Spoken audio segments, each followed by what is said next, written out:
Nós saudamos todos os nossos irmãos, amigos, estamos mais uma vez convosco, somos os cristãos presbiterianos da Covilhã.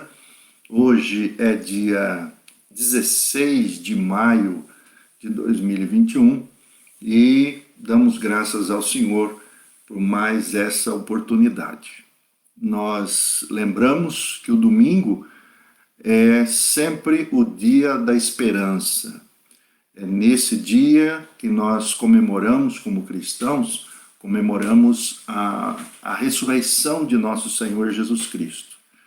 E por isso, sempre dizemos, este é o dia que fez o Senhor, regozijemo-nos e alegremo-nos nele, como está escrito no Salmo 118. Nós continuamos juntamente com vocês, a fazermos o estudo da primeira carta de Pedro, do apóstolo Pedro. E nós temos já percorrido pelo menos 2 capítulos, 3 capítulos, estamos já no meio do capítulo 3, e durante esses meses juntos, esperamos no Senhor que Ele esteja a falar ao coração de cada um daqueles que estão a assistir e a meditar nessas reflexões bíblicas de todos os domingos às 18 horas, aqui a partir do horário de Portugal. Portanto, meus irmãos, nós hoje estaremos a meditar na primeira carta de Pedro, capítulo 3, versículo 8 ao versículo 12.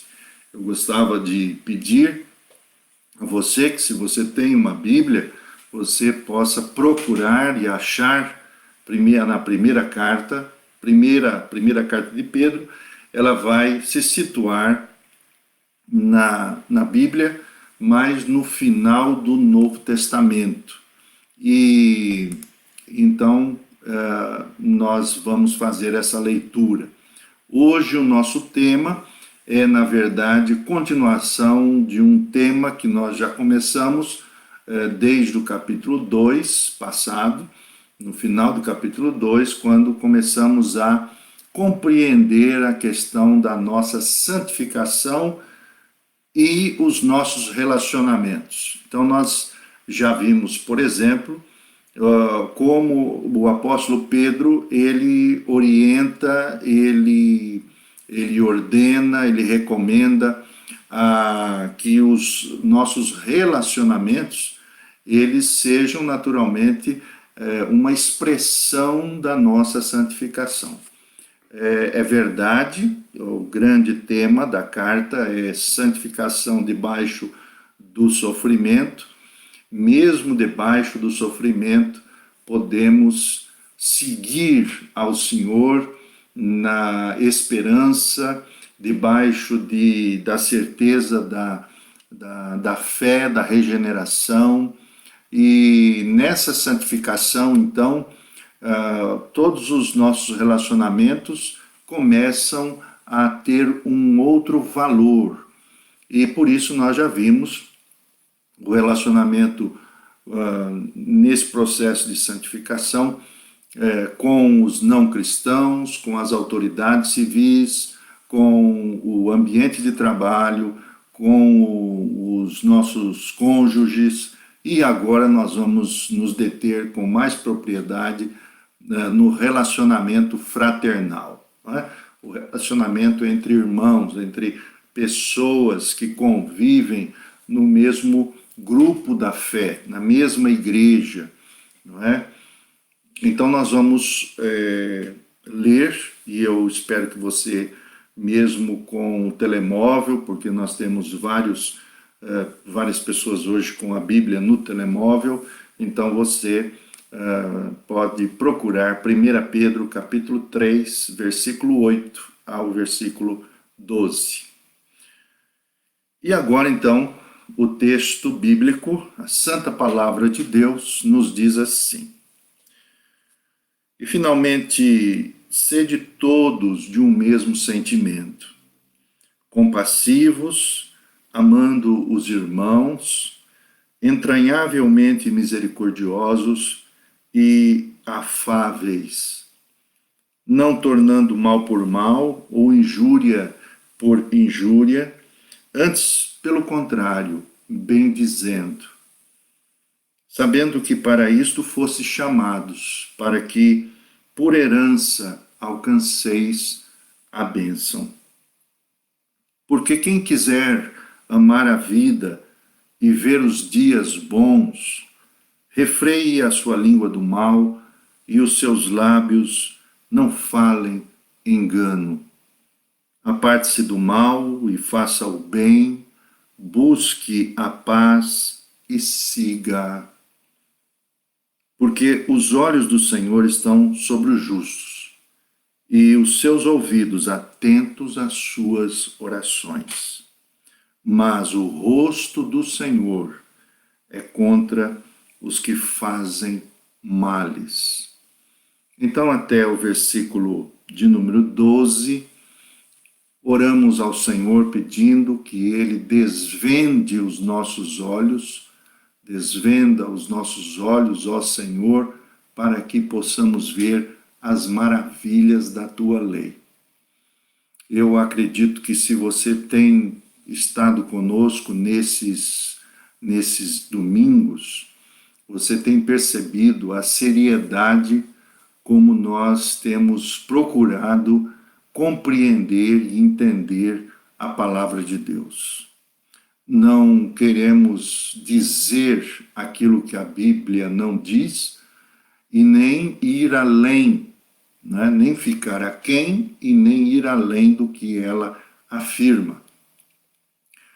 Nós entendemos que o Espírito Santo, que é livre e faz todas as coisas como lhe apraz, porque Ele é Senhor de tudo, Ele aplica as verdades de Deus no nosso coração.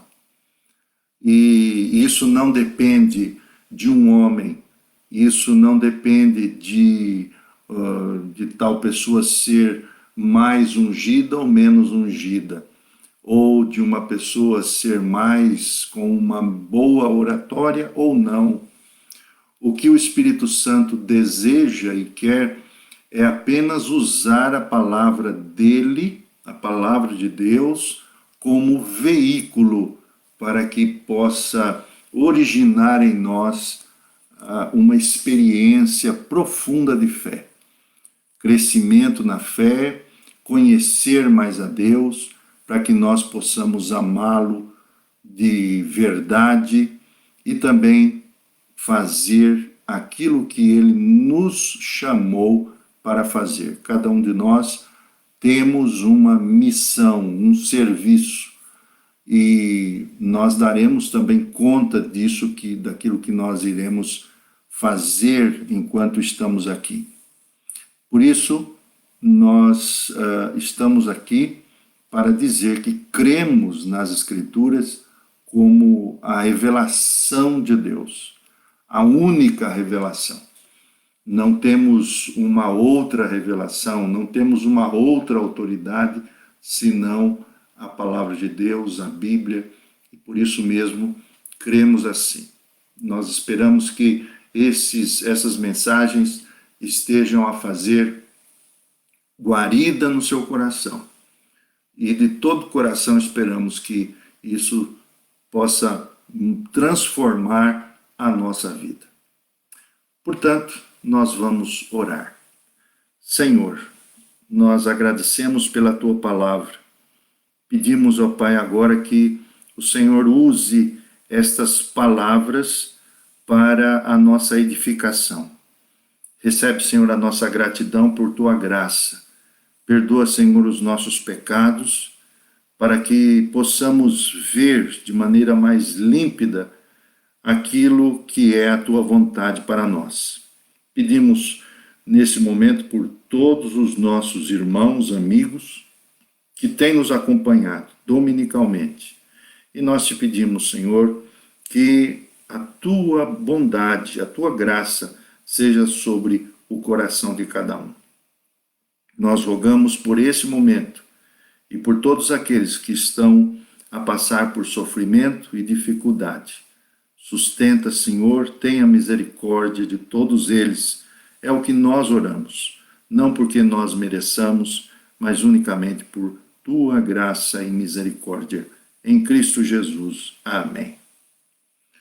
Portanto, meus irmãos, seguimos a dizer que o que temos aprendido aqui nesta carta do apóstolo Pedro, Simão Pedro, aquele que viveu com Jesus, que foi o recipiente da revelação de Jesus, aquele que viveu ao lado do Verbo da vida, ele nos fala que é possível sermos mais e mais santificados, mais e mais estarmos perto do Senhor, debaixo do sofrimento.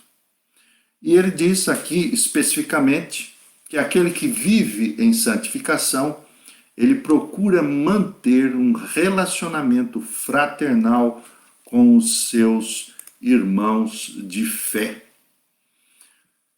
Ora bem, vamos nos lembrar, quando nosso Senhor Jesus estava com os seus discípulos naquela noite da quinta-feira, junto deles, a cear a última Páscoa. Eu espero que você esteja a se lembrar desse evento, porque todos os anos o cristianismo ocidental, a cristandade, enfim, ela celebra a paixão de Jesus Cristo e também a Páscoa. Então, quando ele instituiu o sacramento da ceia, ele deixou vários mandamentos aos seus discípulos naquela noite, naquela quinta-feira à noite. E dentre os vários mandamentos, ele deixou esse mandamento. Ele disse dessa maneira: um novo mandamento vos dou, não que vos ameis uns aos outros, como eu vos amei a vós, que também vós vos ameis uns aos outros. Nisto conhecerão que sois os meus discípulos, se vos amardes uns aos outros. Nós percebemos aqui, então, que o nosso Senhor, ele estava a dizer que o novo mandamento que ele estava passando aos discípulos deveria ser o amor relacional.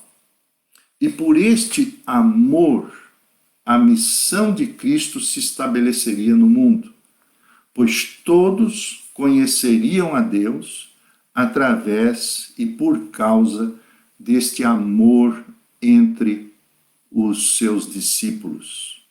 Então, ele diz: um novo mandamento vos dou, que vos ameis uns aos outros, como eu amei a vós, que também vós uns aos outros vos ameis. E nisto conhecerão todos que sois meus discípulos, se tiverdes amor uns para com os outros.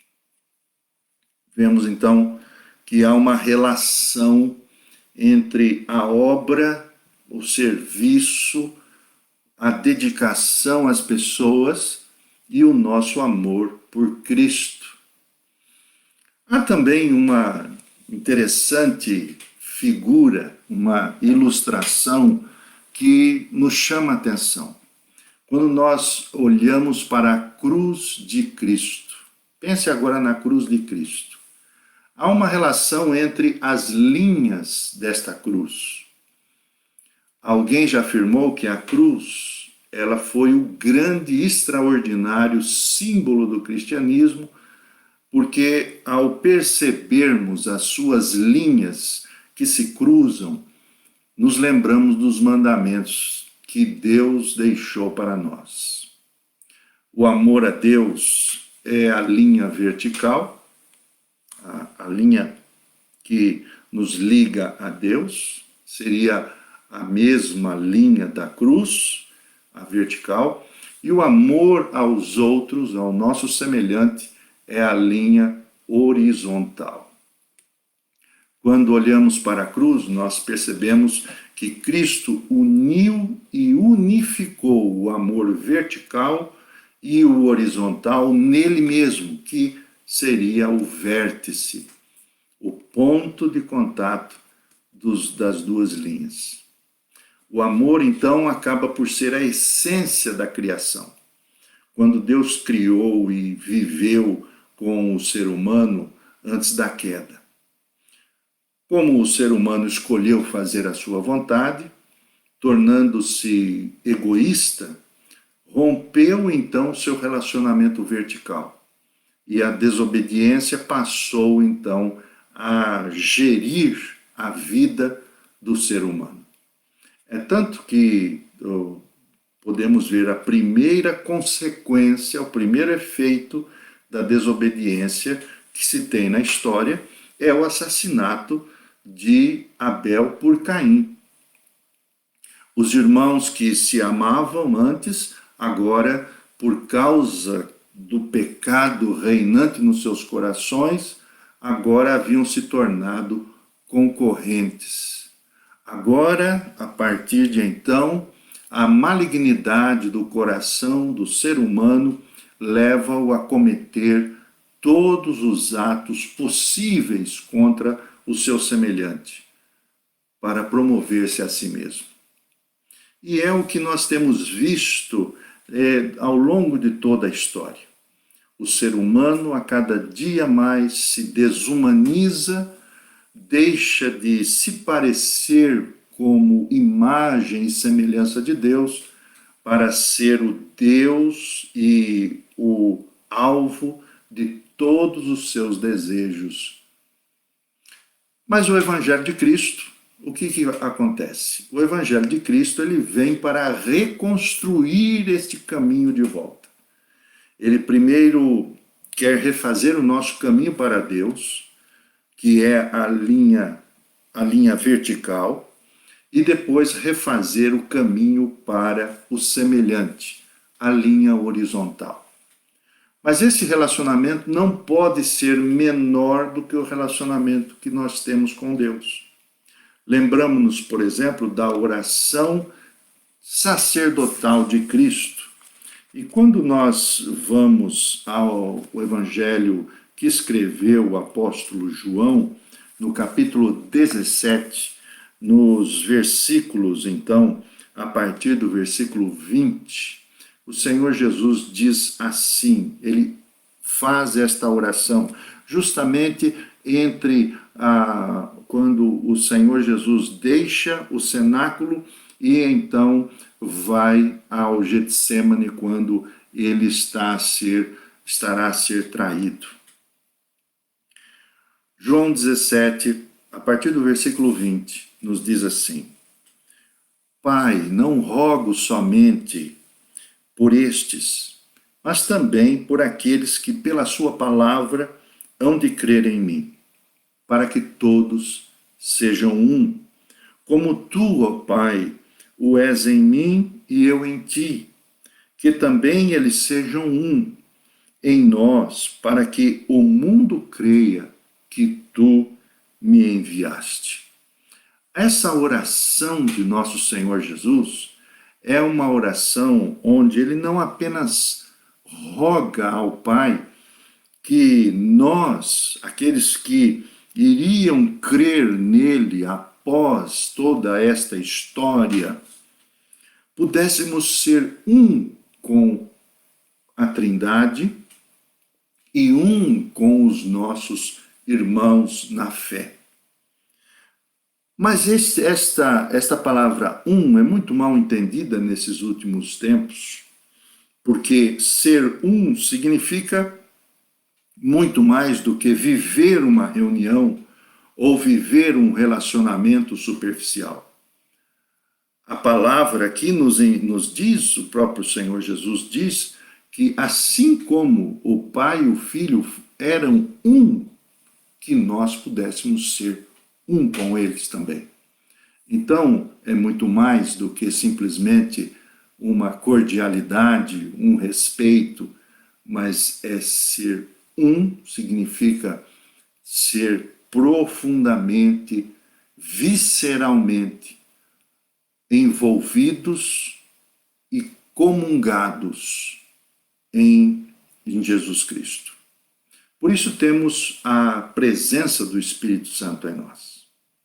Nós vivemos um tempo, meus irmãos, onde muitos confundem, por exemplo, a relação institucional, eclesiástica, com o amor relacional entre os discípulos de Cristo. Ser membro de uma associação cristã, por exemplo, nem sempre significa vivenciar o amor verdadeiro ordenado por Jesus.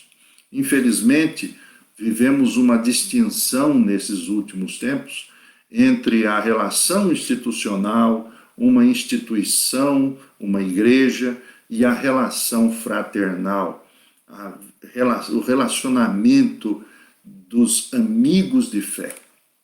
Infelizmente, eu digo porque, na verdade, a igreja que se institucionalizou, ela acabou, de alguma maneira, perdendo essa consciência de que fomos chamados para uma amizade profunda de uns com os outros.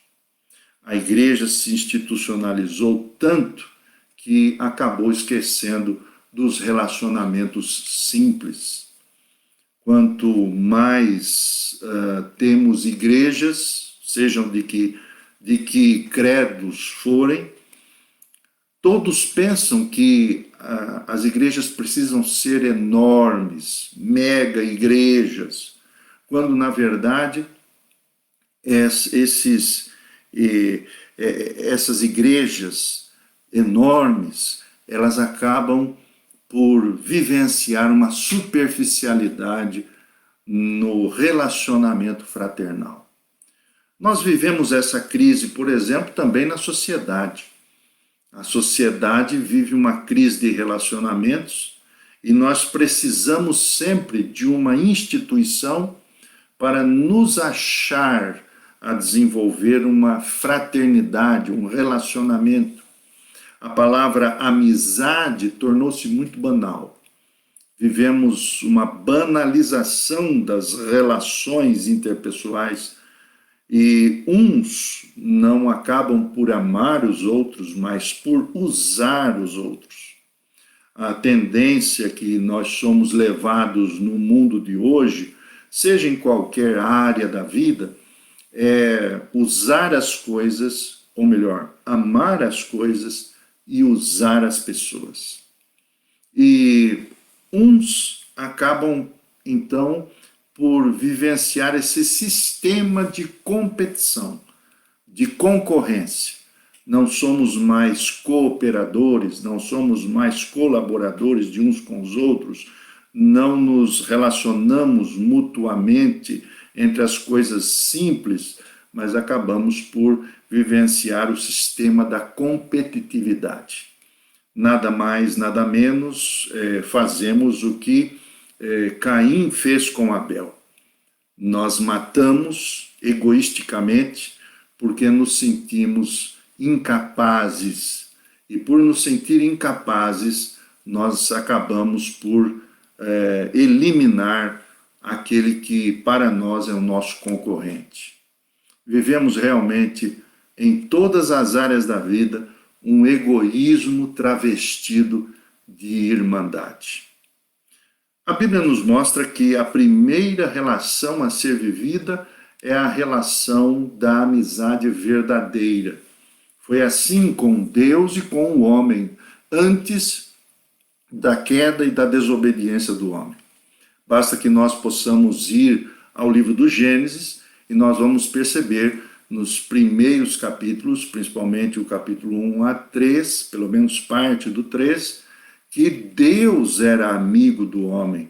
Ele não era apenas um colega, não era apenas um parceiro, um companheiro, mas Deus via, ou vê até hoje, mas via naquela época, em Adão e Eva, a sua própria imagem, E por isso, então, ele comunga com eles, ele compartilha da sua vida na vida dos nossos primeiros antepassados. Ele vive junto. Quando Jesus Cristo, seu Filho, morreu na cruz e ressuscitou por nós, ele abriu o caminho para que nós, os que creem, e você, que pode crer por meio de Jesus Cristo, fôssemos reconciliados com Deus. Então, refazer a ponte que o homem demoliu, havendo e estando a fazer a paz entre Deus e o homem. Foi isso que Jesus Cristo fez através da sua vinda, sua encarnação, sua paixão e a sua ressurreição.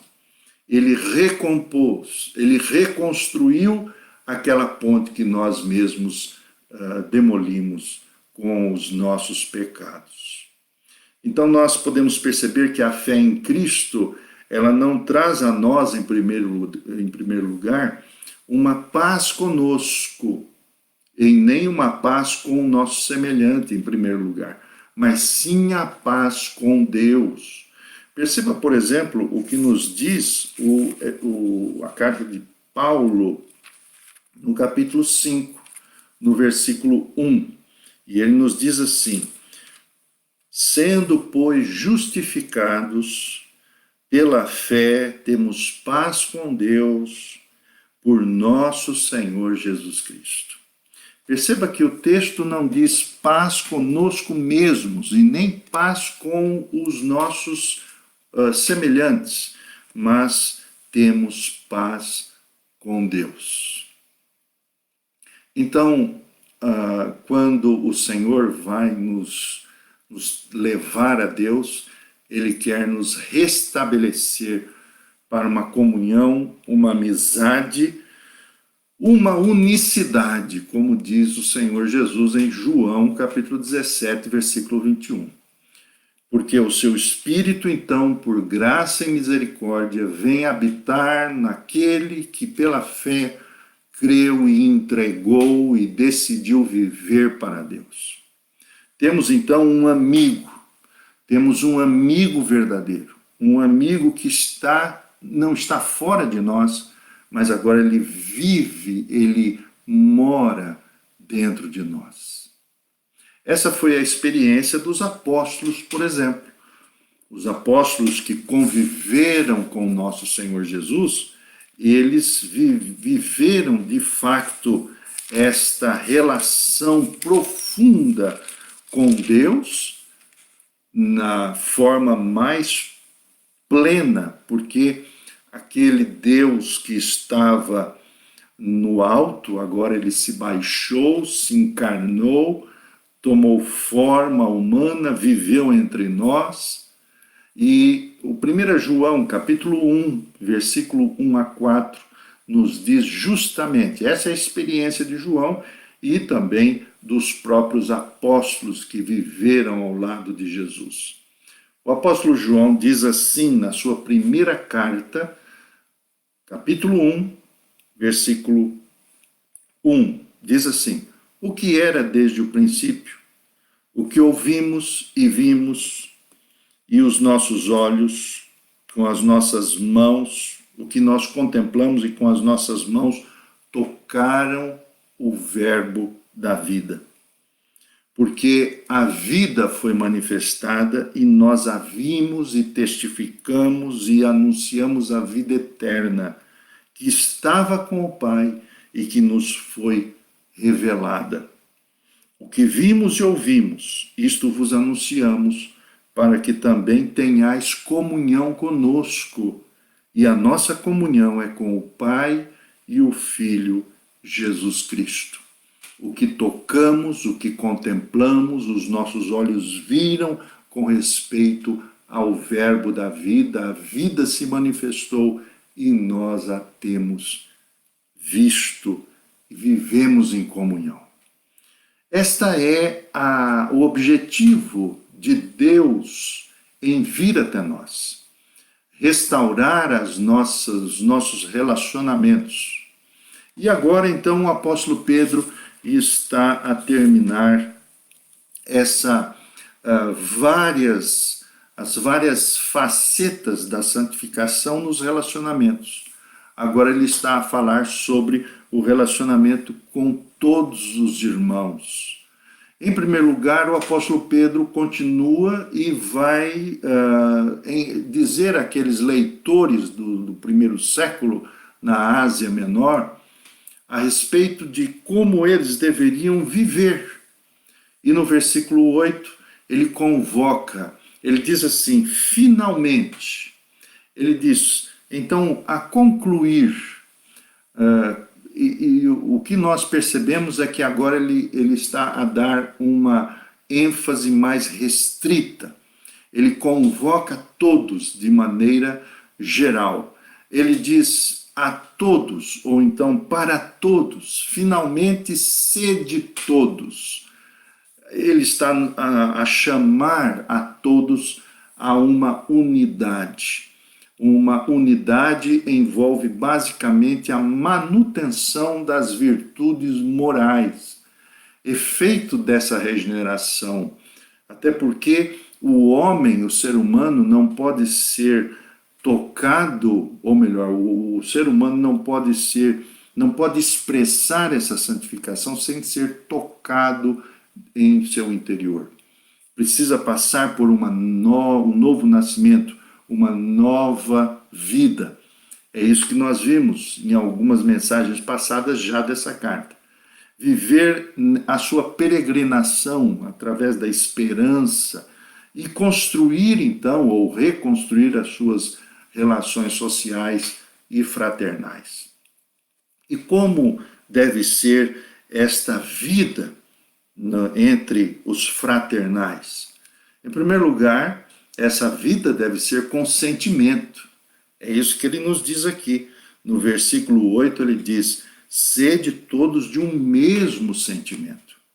Ter um mesmo sentimento significa ter um mesmo ânimo, ter um mesmo ideal, uma mesma ênfase, mesmos alvos, mesmos desejos, uma mesma mente. Por exemplo, viver em harmonia de pensamentos e de mente. Isso significa que a comunhão ela é algo que se partilha dentro de uma unidade ou de uma ênfase unânime. A palavra ânimo vem de alma, uma mesma alma.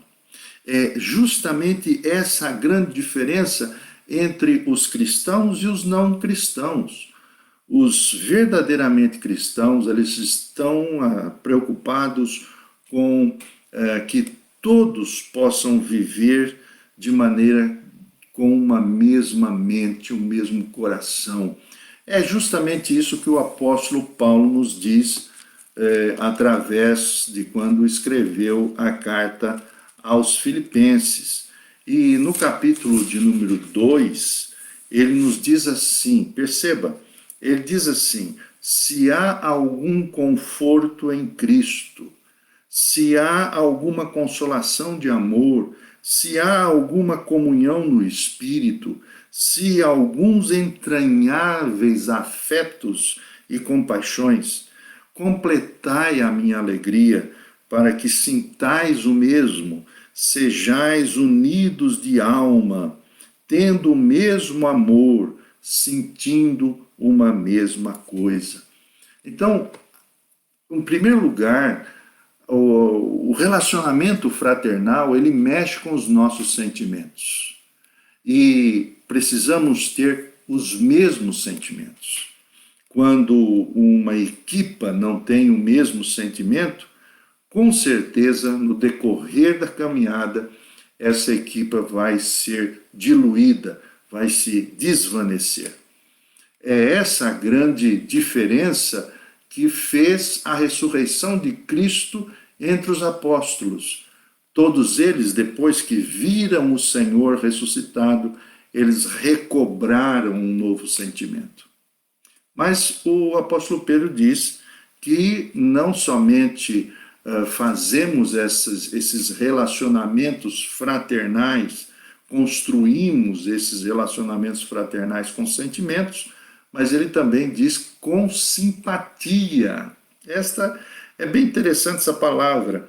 No versículo 8, aqui na minha versão, diz compassivos, sede compassivos, mas a versão mais portuguesa diz compadecidos ou simpáticos. Tem a ver com um relacionamento de partilha dos mesmos sentimentos. Como é que nós partilhamos? Partilhamos com cordialidade, com amabilidade, com simpatia. Isso significa que há algumas questões profundas devem ser anotadas aqui, apontadas aqui. Quando vivemos com simpatia, então estamos a compreender que o sentimento, ele embora seja seu ou do outro irmão ou da outra pessoa, você sempre está ao lado dele. A palavra simpatia tem justamente essa ênfase, um sentimento que se comunga, é um sentimento que está junto. Mas também construímos um relacionamento fraternal com fraternidade. É tanto que o versículo de número 8 diz, amando os irmãos. Numa outra versão diz, fraternalmente amigos, ou então com fraternidade. Fraternalmente amigos vem de uma palavra muito conhecida por nós, que é Filadélfia. E é justamente onde nós encontramos essa noção do que seja amor de um amigo pelo outro, ou de uma amiga por outra amiga. É o amor realmente que comunga entre aqueles que estão numa caminhada. Da mesma maneira que Deus é amigo do homem, o homem em Cristo pode se tornar seu amigo e amigo também do outro, na mesma relação. É verdade que alguém já disse que nós fomos criados por Deus sem poder ver a nossa própria face. Nós jamais fomos criados para olhar para nós. Nós fomos criados para olhar para os outros. Nós fomos criados para olhar a face dos outros e a face de Deus. Deus nunca nos criou com um espelho para ficar olhando para nós. Por quê? Porque, na verdade, nós fomos realmente criados para o outro.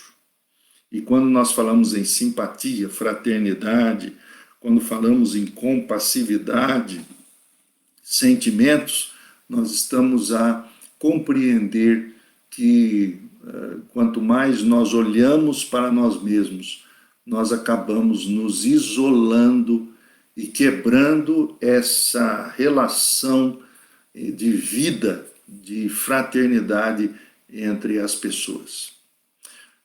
Mas também construímos esse amor fraternal com afetos. É o que o texto nos diz, entranhavelmente misericordiosos. E a palavra entranhado tem a ver com as vísceras.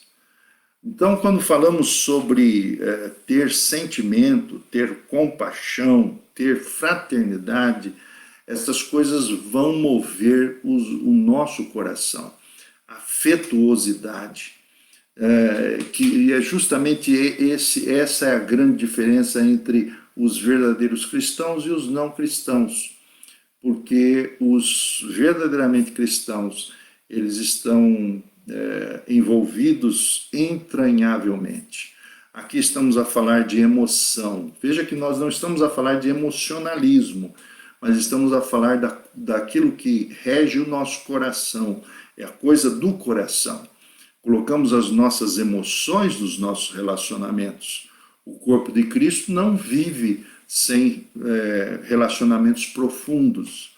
Não podemos viver, por exemplo, de relacionamentos superficiais, rasos, porque quando vivemos os relacionamentos superficiais e rasos, nós estamos a dizer que o nosso relacionamento com Deus também é superficial. Quanto mais nós conhecemos a Deus profundamente, mais nós vamos nos reconhecer fraternalmente entre pessoas da mesma fé. Falamos, vivemos as coisas do coração. Mas o texto também vai além e diz construirmos esta relação fraternal com amabilidade. A palavra aqui é afáveis, sede entranhavelmente afáveis. O texto nos indica mais humildade. Uma humildade é a primeira virtude que nasce no coração de um cristão quando reconhece que em si mesmo ele não tem mérito algum para se relacionar com Deus. O Senhor tomou a iniciativa, veio até nós, e quando observamos, sentimos e temos essa concepção, a humildade, ela é a primeira virtude que nasce dentro de nós. E a humildade é oposta ao orgulho e à arrogância. Não há relacionamento fraternal de pessoas egoístas. Já viu isso? Já viram pessoas egoístas e arrogantes se tratarem por irmãos? Talvez apenas no título, mas não há relacionamento profundo e fraternal entre eles. Por quê? Porque o egoísmo nunca se abre a outro, a menos que o seu ego seja o centro de tudo. Então, quanto mais somos egoístas, mais vemos o outro como um concorrente ou como um competidor.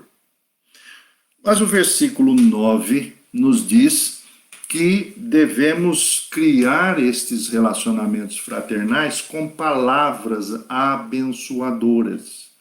É isso que diz o versículo de número 9.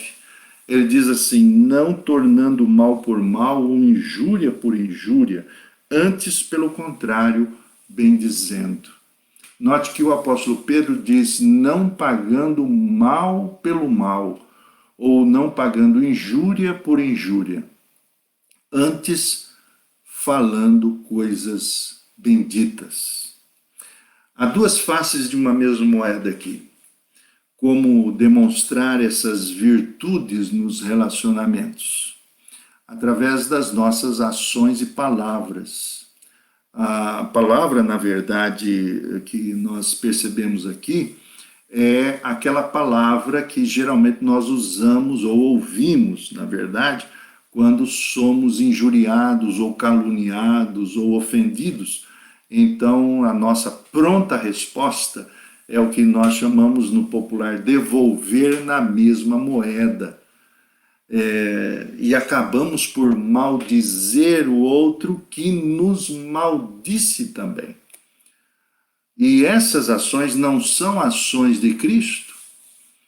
Percebamos que Cristo nunca injuriou, nunca difamou, ele nunca levantou falso testemunho, porque essas ações são ações do demônio.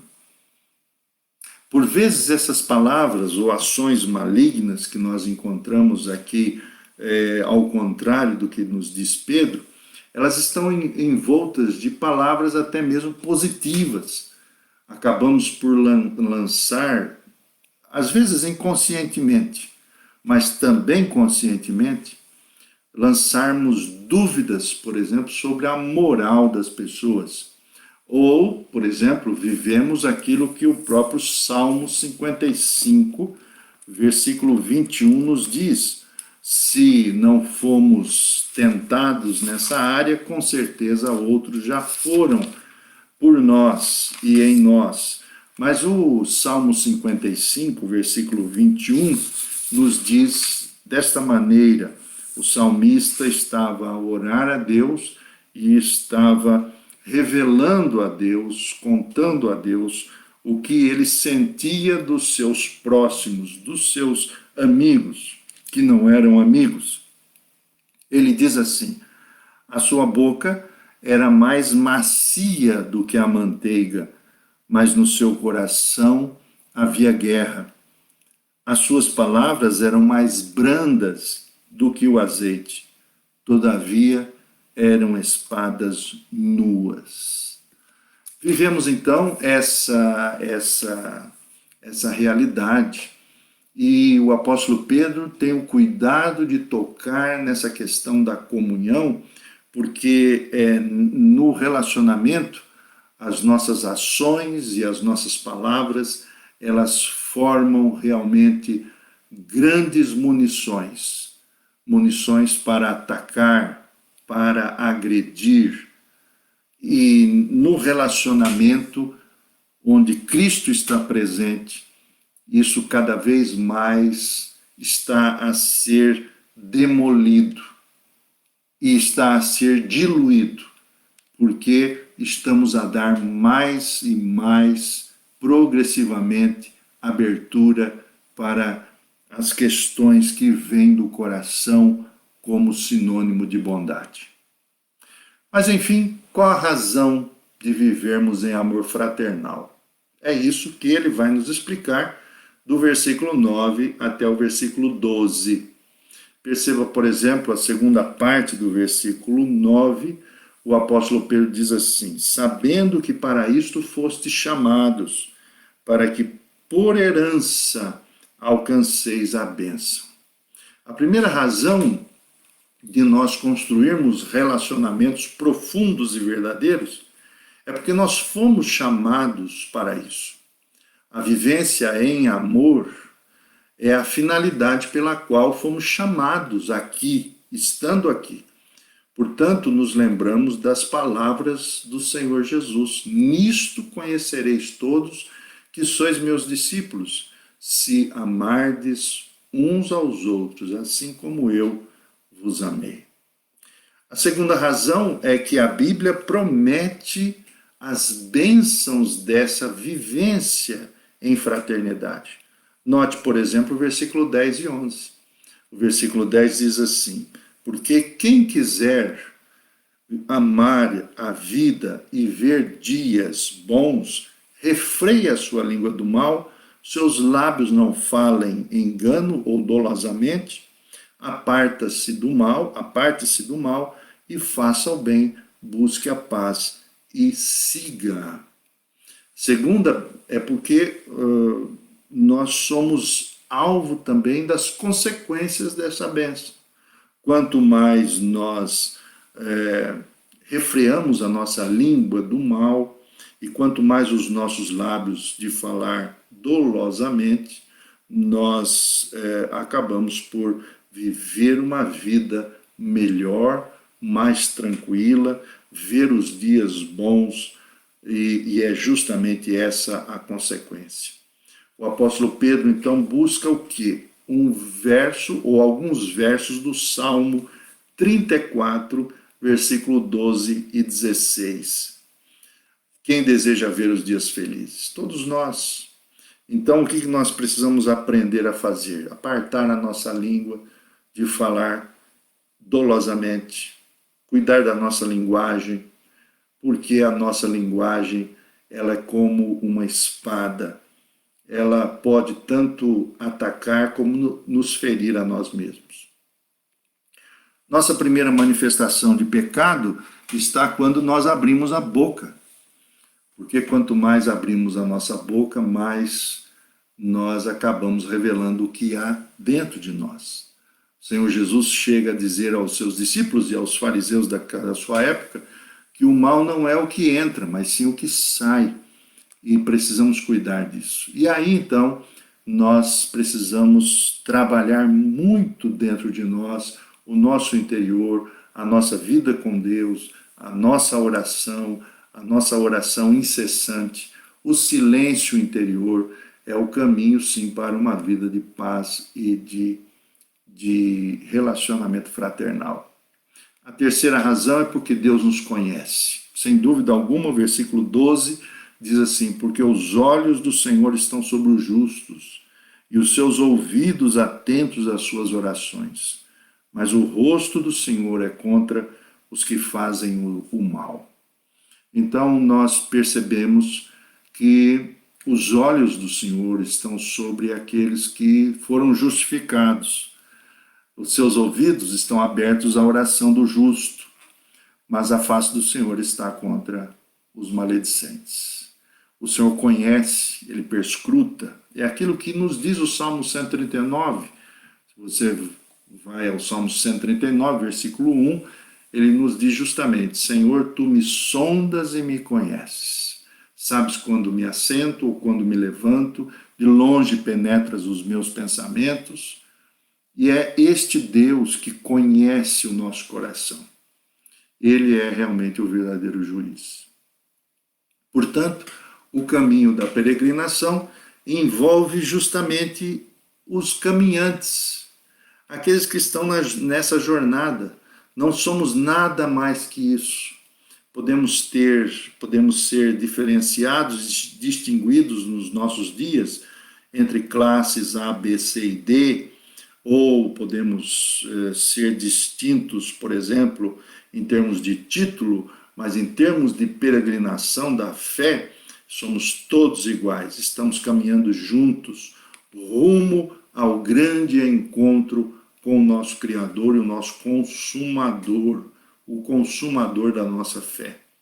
Nessa jornada, e essa jornada, ela é feita de percalços e é feita também de problemas. Mas não podemos olhar para trás. E devemos olhar para a frente, mas também devemos olhar para o lado, sim. Olhamos para o lado e nós vamos encontrar outras pessoas que estão caminhando conosco.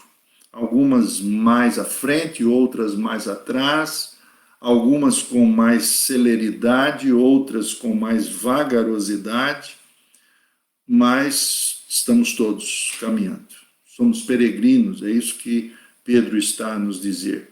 E vamos encontrar muitos que, como nós, querem chegar justamente nesse alvo. Por isso a comunhão é fundamental. Somos muitos, somos diferentes, mas temos um só Senhor. E o Senhor nos tem a nós. A comunhão e a unicidade é fundamental. Ela é a seiva que nutre esta grande videira, onde Cristo é o Senhor. E esse alimento que nos une, enquanto nós caminhamos, também vai poder ser o testemunho a outros que estão a olhar e ainda não entraram nessa jornada verdadeira da fé. Podem ser bons religiosos e, como muitos, podem se achar até mesmo alvo desta graça, mas precisam entrar, mas não podem viver como viviam antes, concorrendo, competindo com os outros. E é esta a grande diferença da verdadeira igreja e da igreja falsa. A igreja verdadeira possui aqueles que estão a caminhar sem nenhum aspecto da concorrência e da competição. E quando nós caminhamos assim, nós não estamos preocupados em quem vai chegar primeiro. Estamos sim preocupados em ajudar o outro, em apoiar, servir do suporte. A verdade é que todos nós poderemos chegar ali. Enquanto isso, devemos continuar convidando outros através da nossa vida de comunhão e sermos também olhados pelos outros. Por isso, eu quero terminar hoje com a composição de uma música cristã que foi escrito há muito tempo atrás e o autor diz assim, preste atenção. Ele diz: ame ao Senhor com todo o seu coração, com toda a força e razão, com todo o seu desejar. Ame ao seu próximo como se fosse você, como se a dor que ele sente fosse a que sente você. Ame ao seu próximo como se fosse você, como se a dor que ele sente doesse mais em você. Estamos a terminar esse período, essa reflexão, e esperamos que essas palavras da palavra de Deus tenham sido de graça e misericórdia para você. Eu acho que todos nós, quando nos envolvemos nessa caminhada cristã, vamos encontrar decepções, frustrações, traições, quantas vezes.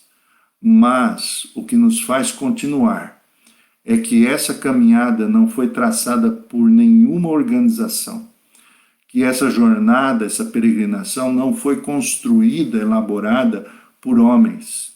Esta jornada foi construída pelo próprio Senhor Jesus Cristo. O apóstolo diz em Hebreus, capítulo 12, que ele é o iniciador e ele é o consumador da fé. Olhe para Jesus, caminhe ao lado de Jesus e também ao lado daqueles que são verdadeiramente filhos dele.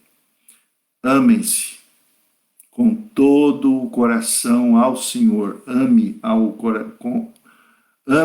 com todo o coração ao Senhor e também ame aquele que sente a sua dor e que é igual a você. Que Deus abençoe. Nós estamos a terminar. Queremos pedir ao Senhor que abençoe a sua semana e que você possa estar conosco domingo que vem, se assim Deus permitir. Nossa gratidão pela sua presença nessa transmissão e que juntos possamos trilhar o caminho da fé, nossa peregrinação e a nossa santificação. Que Deus lhe abençoe e até domingo que vem, se Deus quiser.